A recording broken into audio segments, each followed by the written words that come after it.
Heidi. Nice to So, see you, Heidi. Oh, so we're going lovely. to start. Our guests, good afternoon, everyone, and welcome again to our webinar, CAWASA webinar series for 2021, and this is number 26. And we have with us a special guest who is a coach and leadership development specialist, known for his expertise in applying the concept of emotional intelligence to leadership development for individual and organizational performance improvement. In addition to bachelor's in kinesiology from the University of Calgary and education, University of British Columbia, he has achieved a master's degree in adult education from the University of British Columbia.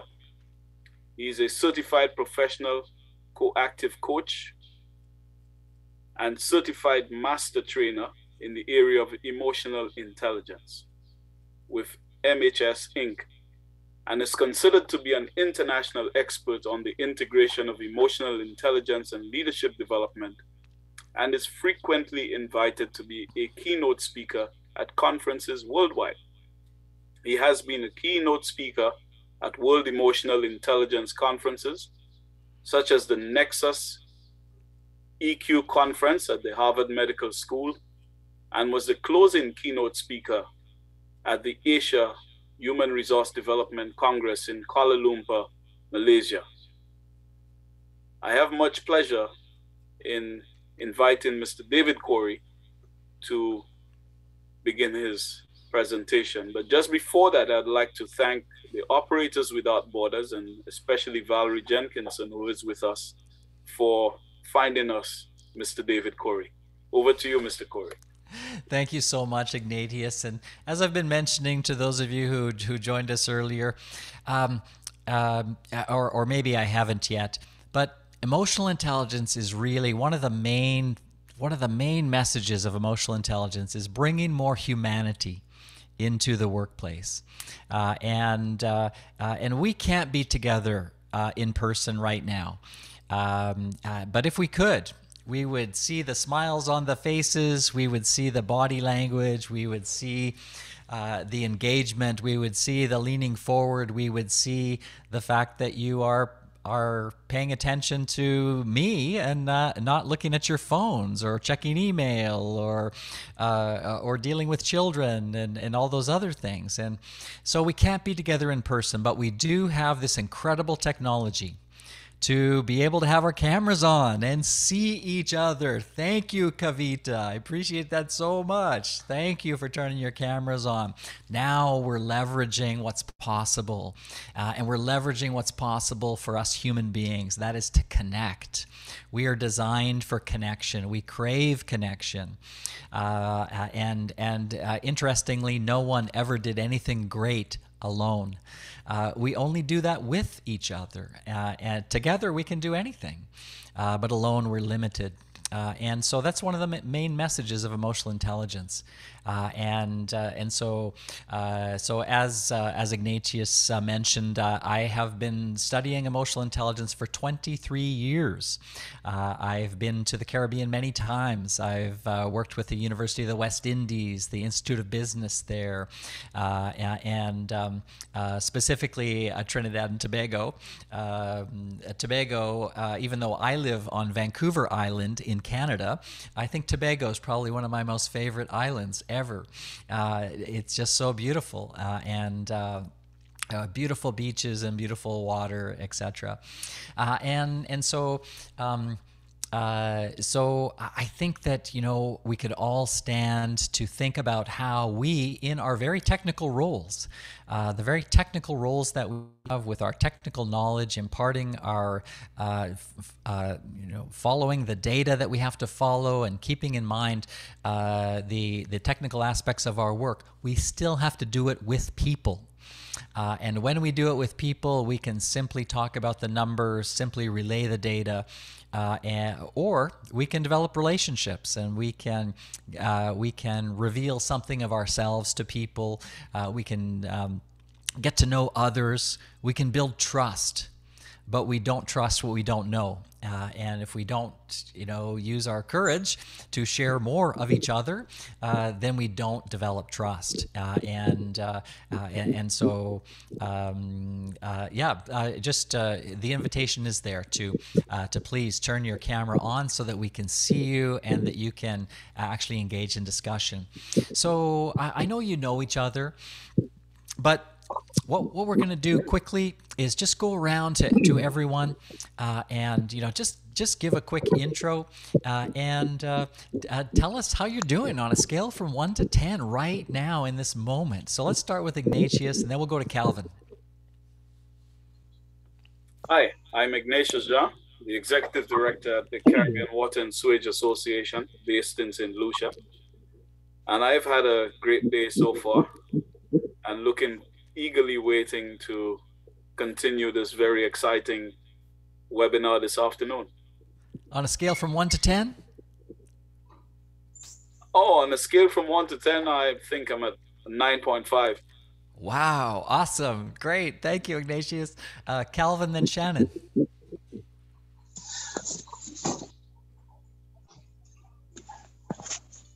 You're on mute, Calvin.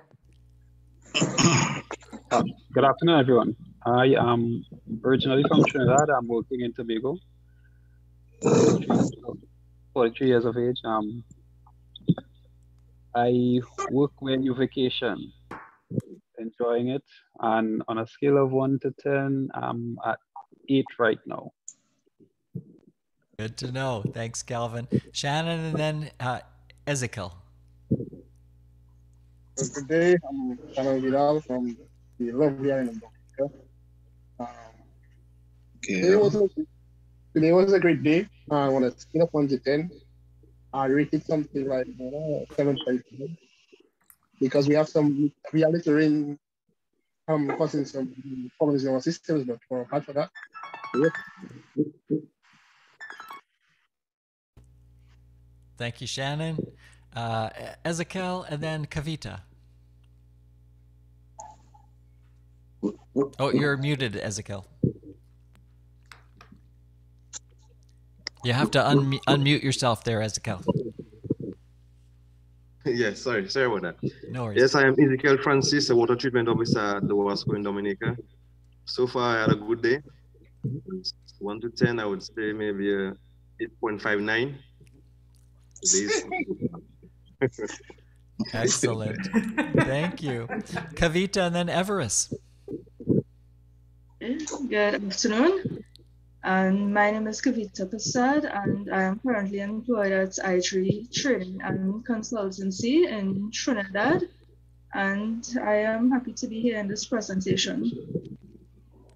And on a scale from 1 to 10? 8. 8. Excellent. Thank you. Everest, then Heidi.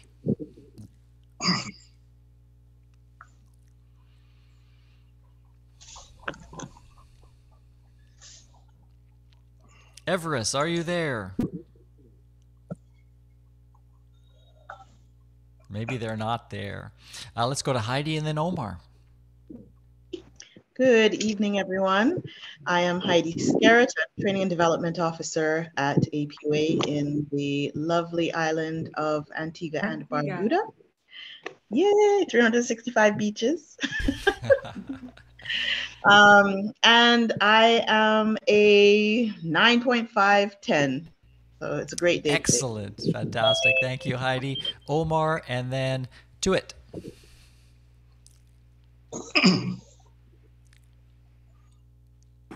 Oh, you have to unmute, Omar.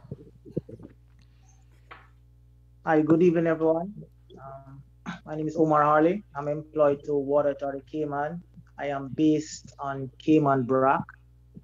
And it's gorgeous here today, good weather. And on a scale from 1 to 10, I'll say 8.5. Yeah. Great. Thank you, Omar. Tuit, and then Valerie. Konbanwa Minasan. That basically means good afternoon, everyone. I'm Sabdi Truitt from APUA in Antigua. The day is pretty good out here. From a scale from 1 to 10, 8. It'd be a 9 or 9.5, but up a week. Excellent. And you've taken your name away, but it is Sabije, right? Yes, sir. Thank you, Well, Sabije. most persons can't really pronounce the first part, so the last part of the name is actually easy to pronounce. That's why I just basically use the last part. Oh, so it's easier for those of us who... Yes. Okay. If I had to charge them $1 for a home, many times they got my name wrong, I'd be a millionaire right now. Got it. Thank you. Valerie and then Leroy.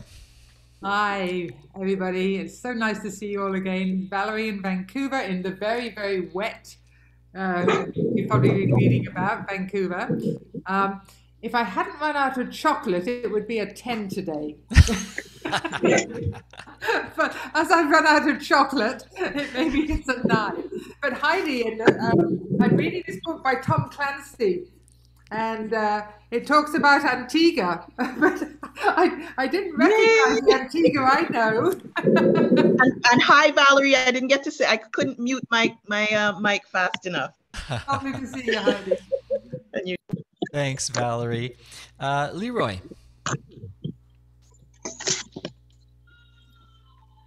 Hi, pleasant afternoon all. Leroy Mylan from Trinidad and Tobago, operator with WASA. 10, 8, Thanks, Leroy. Thank you. Erwin, then Tessa. Hi, good evening. My name is Erwin. I'm from Trinidad and Tobago, employed at IGTC. I'm happy to be here. And on a scale from 1 till 10, I'm a 9. Awesome. Thank you, Erwin. Tessa. We got Owen to speak today. That's great. Yes, amazing, amazing. We still haven't seen Erwin yet. That remains to come. Tessa. Hello, good afternoon, everybody. Tessa Francis from Trinidad and Tobago, Water and Sewage Authority. I'm employed at. Great. And scale from 1 to 10, Tessa? On a scale from 1 to 10, a 7. Okay. There's Erwin. There's Erwin. There is Erwin, the man himself. Yeah. So isn't it interesting that that we don't always do this when we have meetings? We jump on the meeting, we say our piece, but we don't ask everyone to check in. We don't allow everyone to speak. We cause some people to feel part of what's happening and other people to not feel part of what's happening.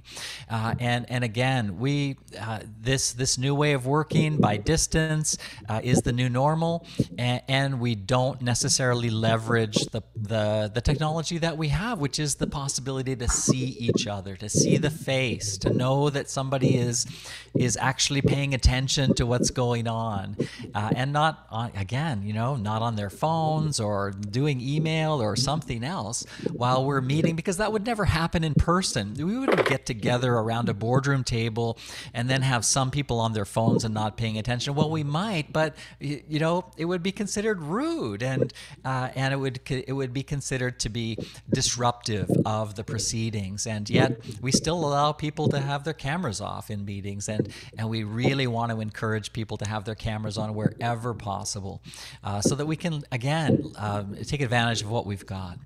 So you'll notice that the title of what I want to share with you today is the courage to lead. Leadership takes courage. How do we define leadership? Leadership we simply define as doing what needs to be done. That is stepping up and taking the initiative, being the one to go where it might be uncomfortable or awkward or difficult or challenging. That requires courage because it's an uncertain outcome. When you choose to speak about something that nobody talks about, it takes courage. When you choose to mention something that you have in a relationship with someone that is a barrier between you, that takes courage. And leaders leaders find the courage. They muster the courage. How? We're going to talk about that today.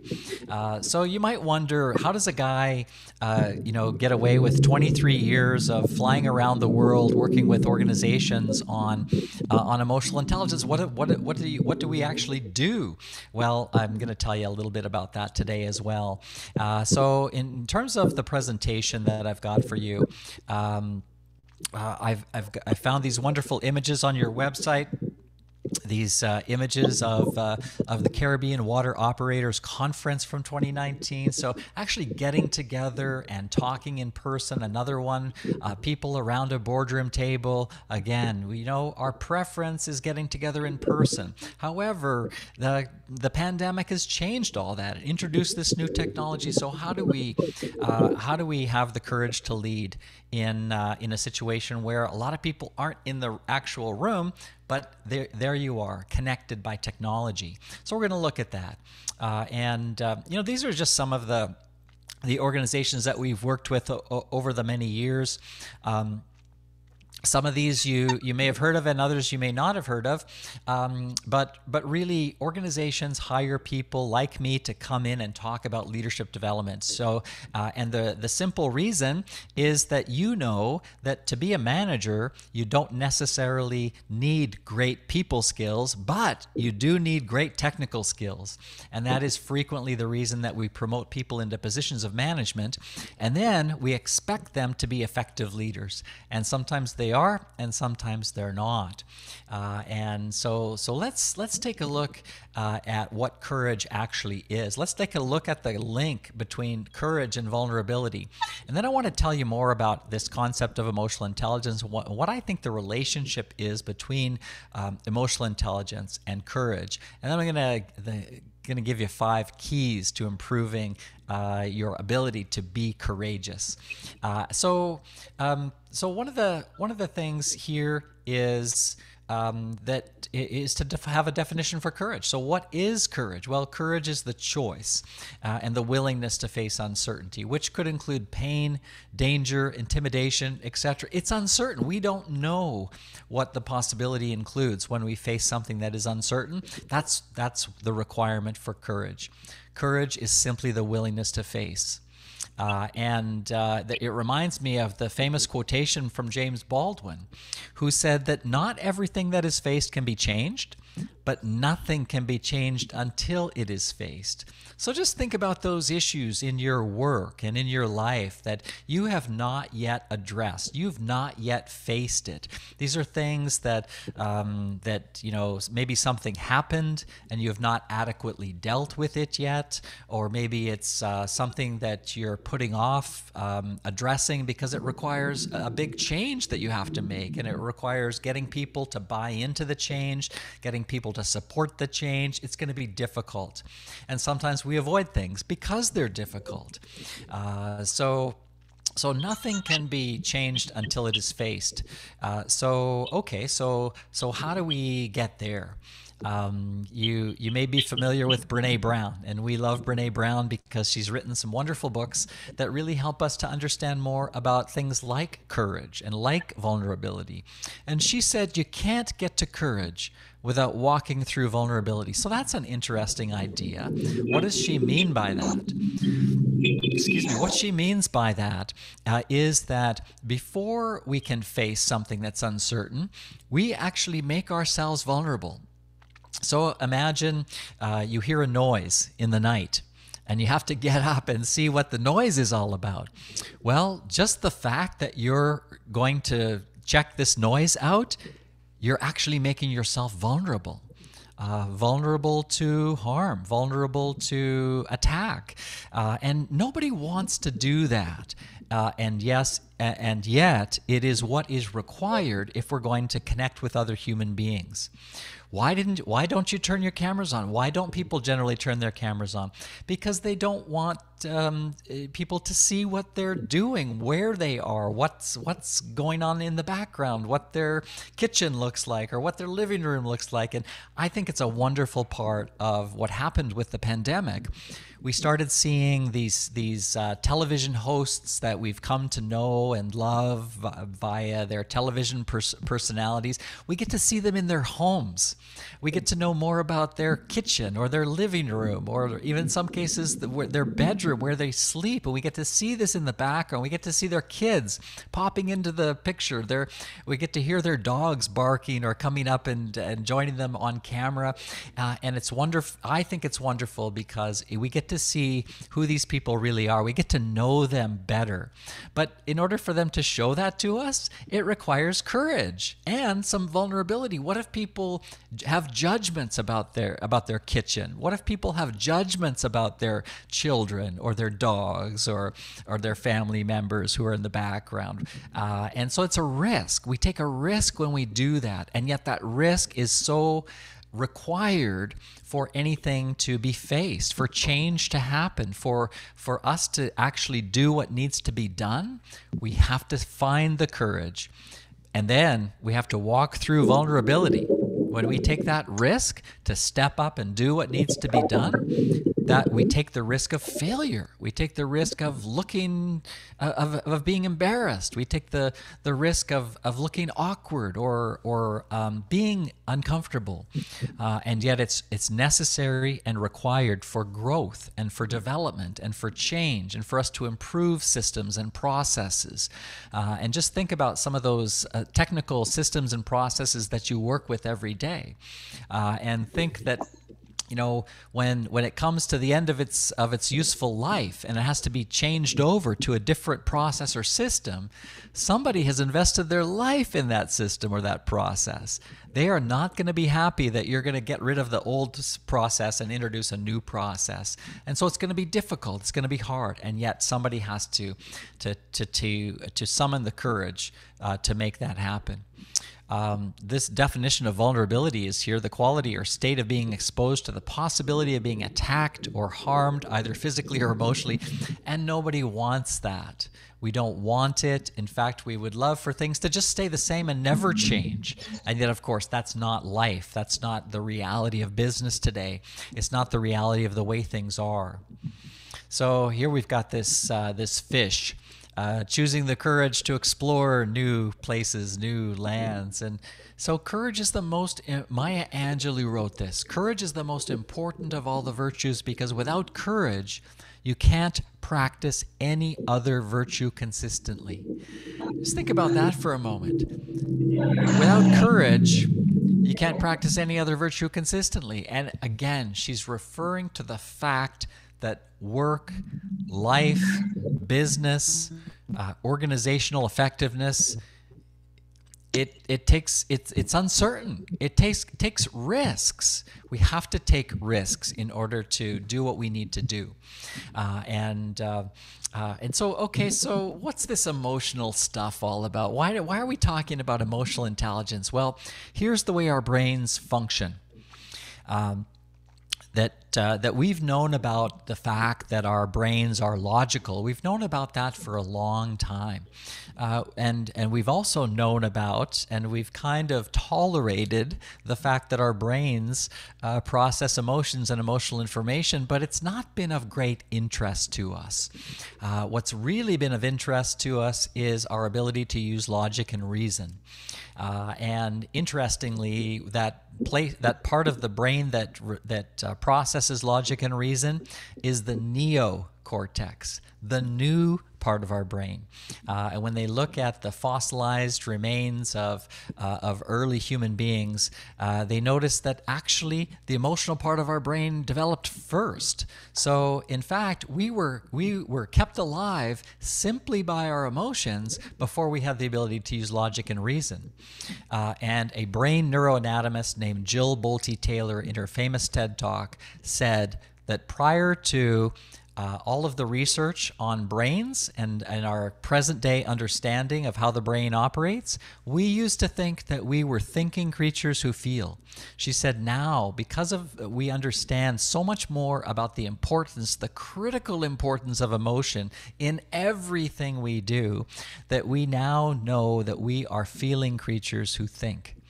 So we have intelligence, we have the ability to use logic and reason, but even more important is this sixth sense that gives us information about our environment on a constant and continual basis. So our emotional response system is always functioning. It is always providing us with data. As to whether you know what that data is for, what it's telling you, what it means, how it can guide you to make a better decision,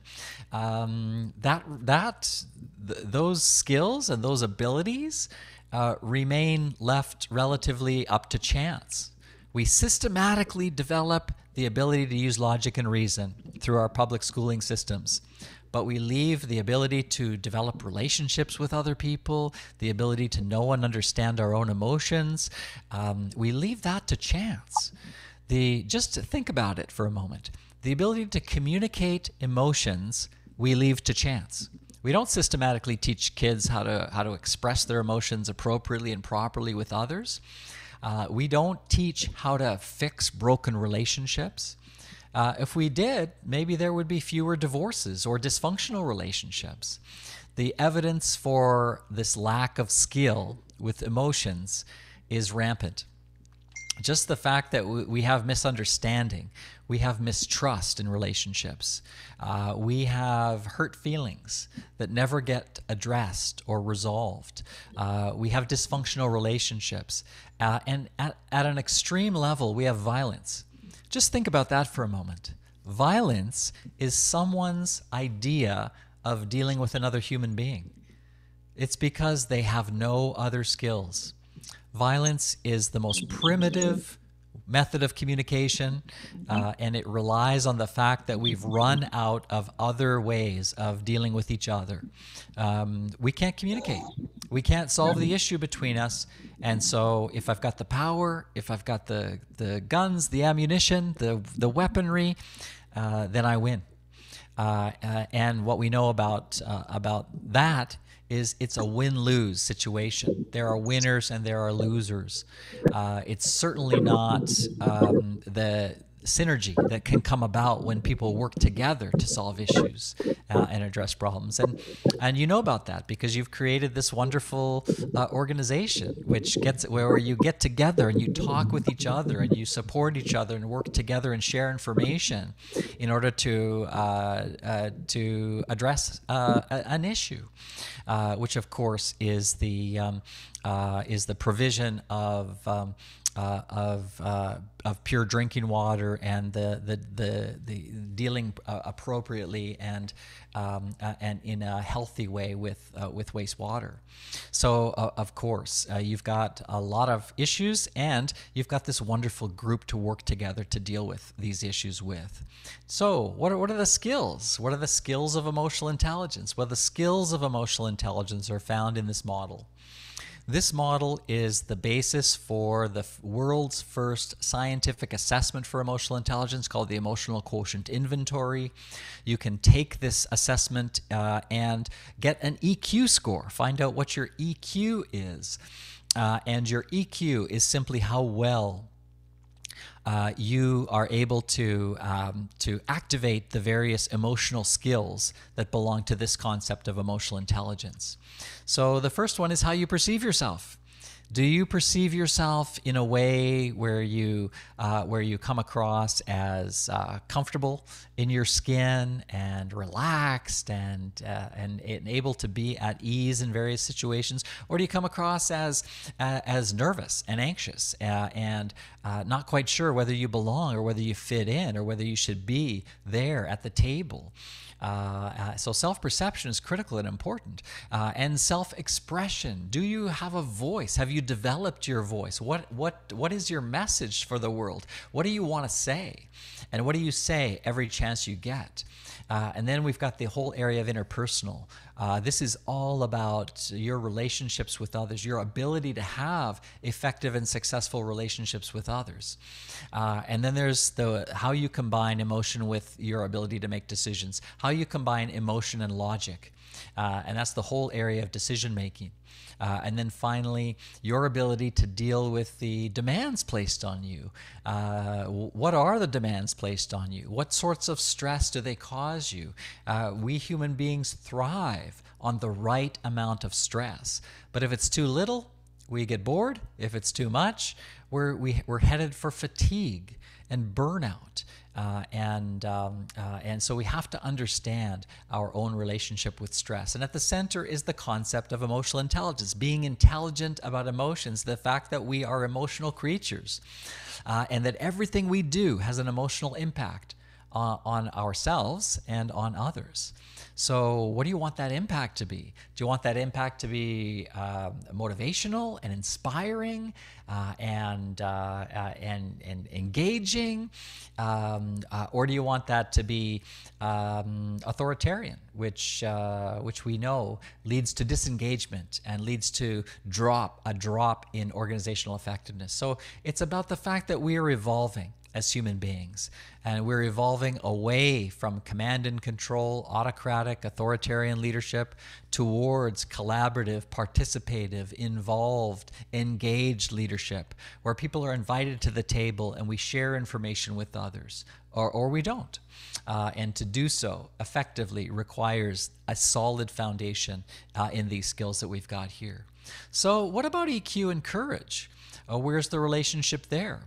It was Thucydides in ancient Greece who said the secret of happiness is freedom, and the secret of freedom is courage, right? Courage to face the things that we don't like, courage to change the things that we don't like, courage to address the issues that we face.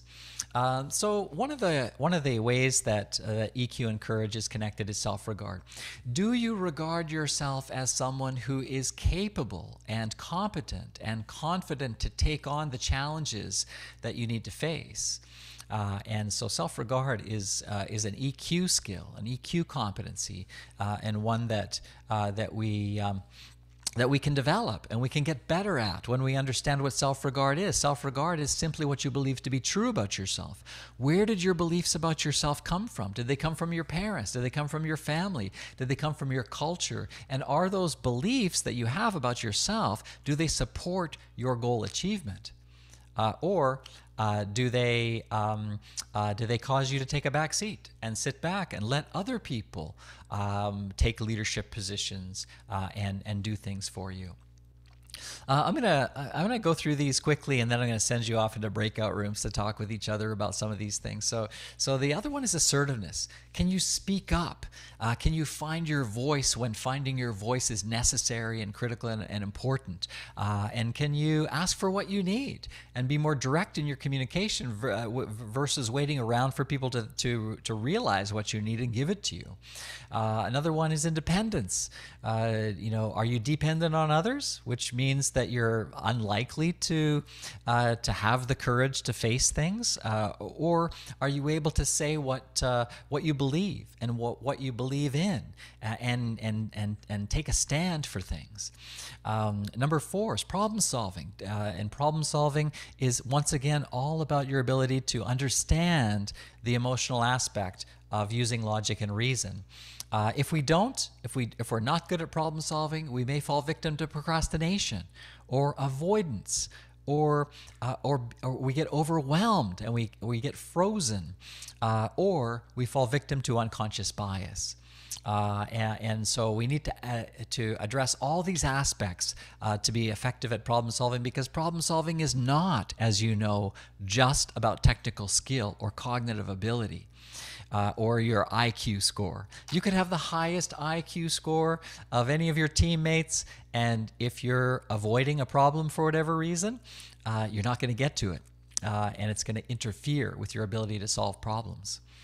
Number 5 is stress tolerance. If you, once again, you could have the highest IQ in the room, but if you're so stressed out that you can't even get yourself to the meeting where you need to discuss some of these issues, it's going to be problematic. So I'm going to send you off to talk about some of these things. Pick one of these from the list on the screen that you want to talk a bit about, and maybe share a bit in your small group which one of these things that you think you might do well, or maybe it's something that is an issue for you here, and talk about that. So let's send you off to. We've got 15 people. Let's see if we can't. Create some rooms with maybe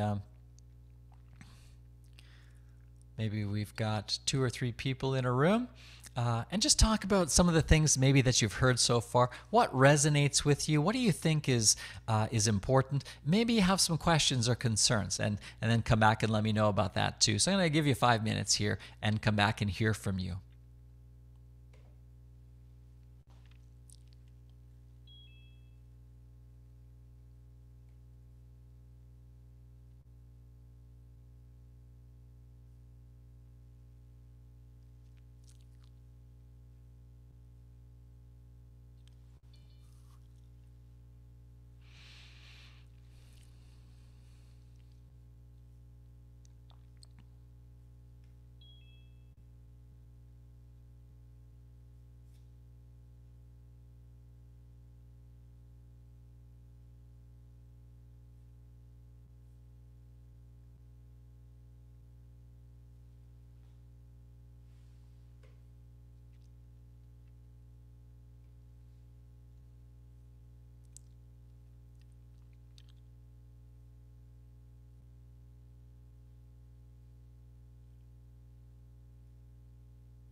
Okay, welcome back, everyone. Yeah, I listen to Chori. So, anybody willing to share what you talked about? Hey, Shannon, Ezekiel. Okay, well, one of the things we talked about was with Valerie saying that she's very assertive, but then but but then this doesn't seem like it's a ladies thing. It's more of a man rule. You have just talked about something that's really important, Ezekiel, and that is gender socialization. That we are socialized to believe certain things about being a man and about being a woman in whatever culture we come from, and those very beliefs could actually be limiting factors in our competency with respect to emotional skills, because women are encouraged to and practice sharing their feelings with each other, whereas men, one of the first things we men learn, doesn't really matter which culture you come from, that big boys don't cry. And so we come to this belief that if I want to be a big boy and I want to be a man, that I don't share my feelings. And what that does is it limits our ability with relationships. It cuts off our communication, and it actually stunts our growth. So we have to challenge those traditional beliefs and know that in order to evolve, we have to embrace different beliefs about what it means to be a man and what it means to be a woman. Sabijay, you had your hand up? Yes. Yes. What I want to add to that is that they also have another term, is that you say big boys don't cry. They also say that sometimes if you're going to cry, I'm going to give you something to cry about. Or they also say is just top it up or sum it up. That's about it. Yeah, So absolutely. Yeah, think about some of those old, things that we may have heard from our parents. We may have even said it to our own kids, and yet it's wrong, right? It's like that one about I'll give you something to cry about. That's a threat of violence, right? It's I've like said that. and we learn that, we take that away, and we think that at some level it's okay when it's not okay. When has the threat of violence ever resulted in good performance? I mean, it stimulates performance over the short term, right? It's like, well, I don't want to get hit, so I'm going to do what you want me to do, but you're not going to you're not going to appreciate it. It's not something that's going to cause us to have a better relationship with each other, and yet it happens. It happens in workplaces. People are threatened with the loss of employment if they don't carry out certain duties. Well, imagine how they're carrying out those duties. They're just doing the bare basics. They're not going to go the extra mile for you. They are not going to stay later for you. They're not going to come in earlier for you. But they will if you have a relationship with them. If you take the time to build the relationship of trust, where they trust that you're looking out for them, and you can trust that they're looking out for you. You know who's in your corner, who's supporting you. Those relationships, now we have organizational effectiveness when we've got those kinds of relationships. But the old command and control, I tell you what to do and you do it relationship, that's very limited organizational effectiveness, extremely limited. It requires very basic skills. And in order to take this to the next level, you need to learn the skills we're talking about today. You need to learn about yourself and how you operate. You need to learn about how others operate. You need to take an interest in people as human beings, not just workers. Because we all know when it's just about the work, or it's just about the project getting completed, or it's just about the tasks being completed. We know when it's all about that, and it doesn't feel good to us. We want more. The whole time we're being told what to do, we want to know why we're doing that. We want to know more about our leaders, our managers. We want to know, what they did on the weekend. We want to know what's important to them, what they care about, what they're passionate about. We want to see that instead of just the poker face, playing your cards close to your chest, not letting anybody know what's going on with you, and not sharing. And so a very simple and easy way to start sharing is to say, how you doing on a scale from 1 to 10? I'm a 9. Awesome, right? Now you're letting people know how you are as a human being. Instead of just a worker. And these notions of people being workers and pawns in some grand chess game that we're playing, those days, if they're not gone, they should be gone. And we need to treat people with respect and dignity, and ask them what they like to do, what they don't like to do. Think of ways to put them on projects where they're going to do more of what they like and less of what they don't like, and then they're going to be engaged. They're going to be excited about coming to work. They want to hang around afterwards. They want to go the extra mile. They want to go above and beyond. But not with the old way. Command and control will never get you the extra mile. Command and control will get you work to rule.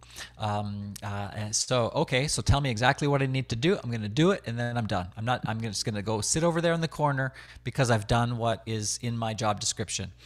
Versus a relationship where you actually care about people and encourage them to develop their skills and learn how to be leaders in their own job, so that they take initiative and they do what needs to be done, and you don't have to ask them. Okay. Any other comments? Well, earlier on you said that to be a manager, you don't need to be a people's person. So now, how do you go about building that relationship if you are not? Yeah, a great question, Erwin. And really, if I could clarify what I wanted to say, that is that we usually and typically promote people based on their technical skills. Then if they happen to have good people skills when they get to be in a management position, great. We got lucky. But a lot of people have never really developed their people skills or even thought about how they're going to treat others when they get into a position of management. And so sometimes they pick from their past and they decide to be command and control leaders because that's all they know. And someone famous once said, no one comes to work to do a bad job. And I believe that's true. If you think about the people who are doing a bad job, they don't like it. They're not happy about it, but they've been poorly led. They have poor managers and poor leadership skills that are influencing them, and they're not supporting them. They're not encouraging them. They're not helping them to know how to do a good job, because we all feel good about doing a good job. We want to feel that satisfaction that comes from having done a job well. We want to go home at night feeling like, wow, that was a good day. Like many of you mentioned coming in here, you said I had a good day, and my guess was you had a good day because you did things that mattered, that had a purpose, that had meaning, and your managers supported you in that. And that's why we have good days, and that's why we come. That's why we can't wait to get to work the next day, and we're engaged, and we see that organizations are doing good work where that's the culture, where that's the environment that you work in, where people demonstrate their passion and support each other and share with each other, and there's that psychological safety to take risks and to speak up and to say, hey, I have an idea. If there's no psychological safety, no one is going to say, hey, I have a great idea for how we can do things better. They're going to keep their hands down. They're going to keep their heads down. They're going to stay low, keep a low profile, and just try to get through the day. But in those organizations where people say, hey, you made a mistake, and that's okay because we all make mistakes. It's human. Let's see how we fix this or how we address the mistake and carry on. You make mistakes. I make mistakes. We all make mistakes. It's okay. Now people are going to start taking risks. They're going to be innovative. They're going to say, hey, I have a great idea how we can do things better. And you're going to see performance rise. You're going to see excitement rise when people start feeling like, hey, my thoughts matter here. They are important. My boss actually asked me what I thought, and I said what I thought, and that information was used and implemented. Wow, what a way to create a great team, and to create team effectiveness.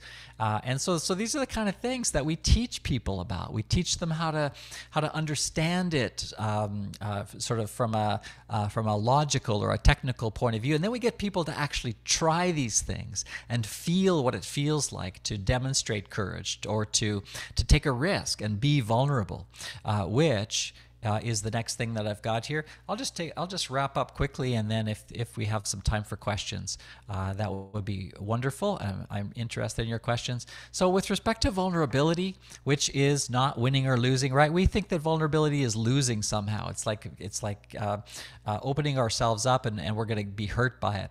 It's having the courage to show up and be seen when we have no control over the outcome. Vulnerability is not weakness. It's our greatest measure of courage. And you know that when people have been vulnerable, when people have said, hey, this is me, this is what I can do, this is what I cannot do, when people are honest and genuine, we have a great respect for them. It's like, wow, that person, they admitted to not being good at something. That's human. That's what it means to be human.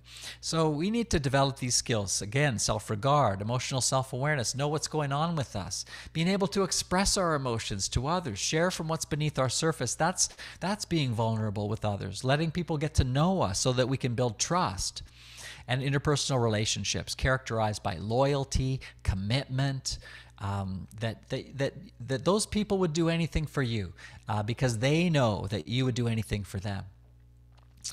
Reality testing, sort of knowing what our biases are and recognizing and understanding unconscious bias, and knowing that some of these issues in our societies is systemic.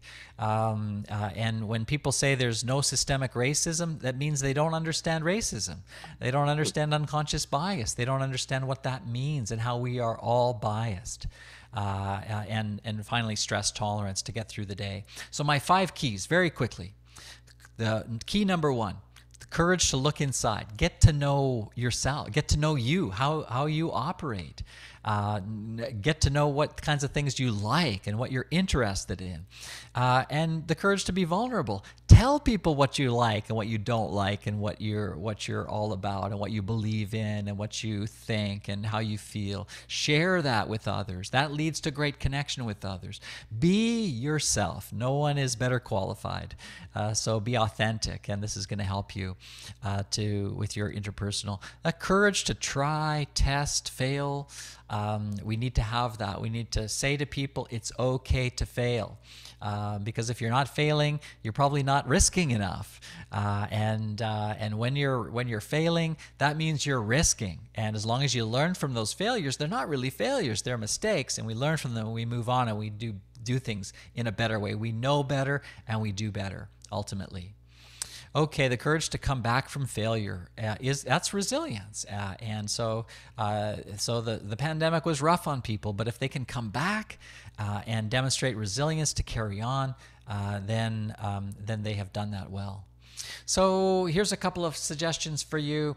If you want to take the EQI, email me. I'd love to tell you more about that. If you're in a leadership position, we might use the multi-rater assessment with you, where you rate yourself and other people rate you. We combine it all into one report.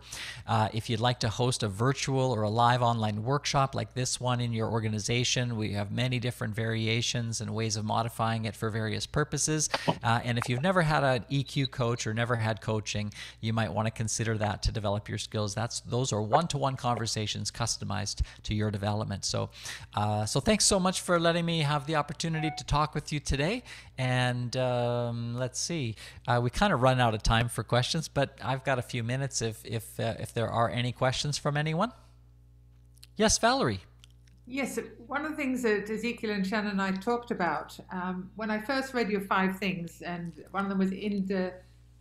Independence, yeah. But I'm not. I thought that the 5 things were very much, this is what I am, and this is what I have to be, and what I have to do. But what we talked about was interdependence, because we can't do this alone. Absolutely. Especially things like problem solving. We need the expertise of those around us. Mm-hmm. And I think that I would actually add, or even change independence for interdependence, so that we have the people alongside us, and that we are relying on a team and being part of that team. Yes. Yeah, absolutely. And what Stephen Covey said about that in his wonderful book, The 7 Habits of Highly Effective People, is that we have to have independence first. We don't get to interdependence but through independence. If you come to interdependence and you have not developed your own independence, and you are dependent on others, you're going to drag down the whole team. So it is about developing your independence first. And of course, we spend our lives becoming more and more independent, moving away from our parents' values and beliefs to embracing our own values and our own beliefs and what we think when there's no one else around. Once we know that and have clarity, we're going to be a much better contributing member of a team and much better at being interdependent with others. Does that make sense? Yeah. Heidi. Hi, I had a question in terms of when we were looking at, I have to look at my assertiveness. Yes. How do you coach someone on a team who is not being assertive? So maybe you've got all of these strong personalities, and then you have that one person that is sitting back and just waiting when they have really good ideas. Right. Yeah. Yeah. Absolutely. And so you might want to coach them one-to-one, and then what you can do in terms of running your meetings is to make sure that everybody has an opportunity to speak. So it's like we're going to go around, we're going to hear from everybody, and on this topic, or present them with some sort of a check-in question at the start of the meeting, and then so again, several opportunities for everybody to contribute. So you can do it one-to-one, and talk to them about why is assertiveness hard for them, and talk about and maybe have them practice with you in terms of finding their voice and being heard, and encouraging them to just take baby steps in that direction. Maybe they practice with some good friends, or maybe with their family, practice being more assertive before they bring it to work and try it out in a work context. So these are all ways that we have tried to encourage and help people be more assertive. And there's lots of great books and resources online around assertiveness, and we've developed a wonderful model that we teach in our workshops to help people to be more assertive as well. Yeah, thanks for that question. Any other questions? Oh, I can share in the chat box this PowerPoint presentation. So I'm going to do that, and you can download it. And if you can't, or you missed it, maybe I'll send it to Valerie or Ignatius, and they can share that with you by email. So I'm just going to find it here. If anybody has any other questions while I'm doing that. Well, just when we started, we didn't get Everest, who was a plant operator from Trinidad and Tobago, and he was at a scale of 9. So I just thought I should put that in. Apparently, he couldn't get his sound together. Oh, that's too bad. Yeah. We all had a pretty good day, didn't we? Yeah.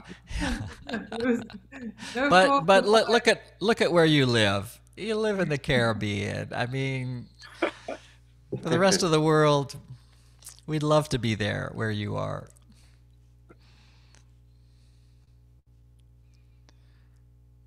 Any other questions at all? Any other questions, people? Yeah, good evening. One question, Dylan Valley from Trinidad here. You're talking about the 5 traits, like the self-regard and the assertiveness. Is it intertwined? One, does it work one with the other at particular points in time, or do you work on one trait, master that one, then go on to another one, master that one, so that it becomes like one whole fruit? If you understand what I'm saying.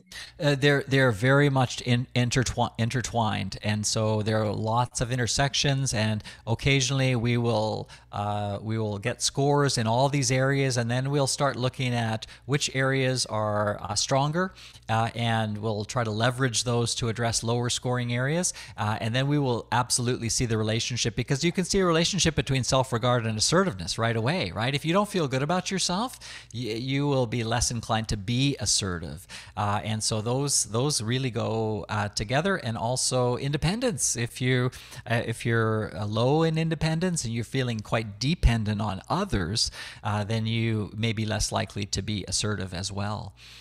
So it really is about starting with your unique profile and going from there.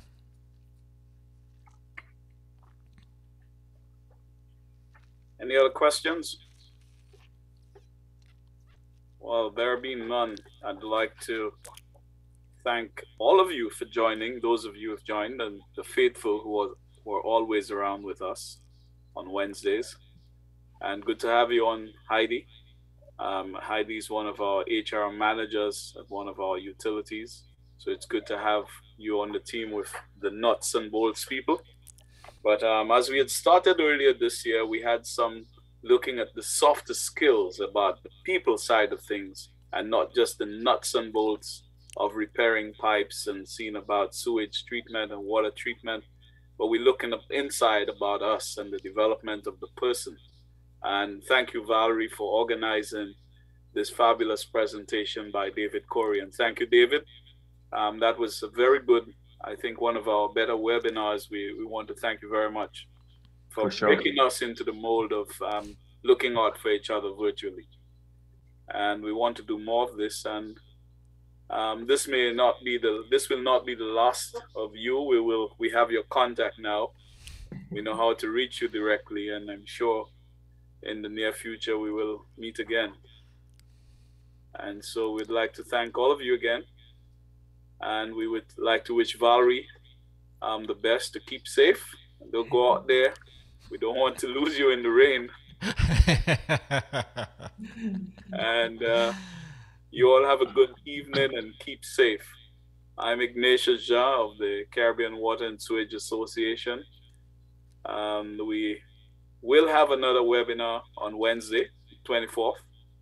I can't remember the name now, Valerie, but I will certainly... It's Tim Felbeck, and he will be talking on fecal sludge management and also on decentralized wastewater.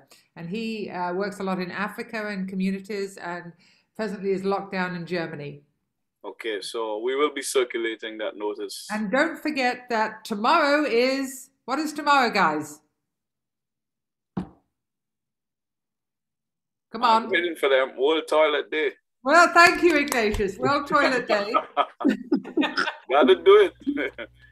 Right. So, and so there is a 2-day two symposiums that Global Water Initiative is putting out, and I sent Ignatius, I sent you the information to share with that. It's horrible times. I think I start moderating day 2 at 9 o'clock here at night. Because of the time zones. Time zone differences. Yeah, the terrible time zones. But yeah, there's a good symposium, and some of our speakers, Chris Corbin is going to be speaking. Yes. Greg Selecki, who you all know from the disaster training, is going to be speaking. Ian McWillam, who has spoken to you before, one of our volunteers with Operators Without Borders, is going to be speaking. So, like with the Wednesday webinars, I think I've got about a third of the speakers for the World Tour. We've got another one closely related on December 8th, because that is a project that we're going to be undertaking with the French grouping, the Water Office of Martinique and the International Water Office of France. So one of the kickoff sessions with WASCO and the WASCO, who are the pilots, we're going to open it up to the other utilities, but it's going to be a morning session. It will start at 9 a.m., which is about 1 p.m. in France, and that's different. And 5 a.m. in Vancouver. Yes. But we will be sharing the link, and I think Suzanne has already sent out some of the notices to save the dates, but we'll follow up on that over the weekend. So have a good evening. Keep safe. Can I just ask, Heidi, we should get in touch with one another because things are starting to open up. And Ron was coming down to do that safety training for you. And look at resurrecting that for next year. We've already paid the airfares.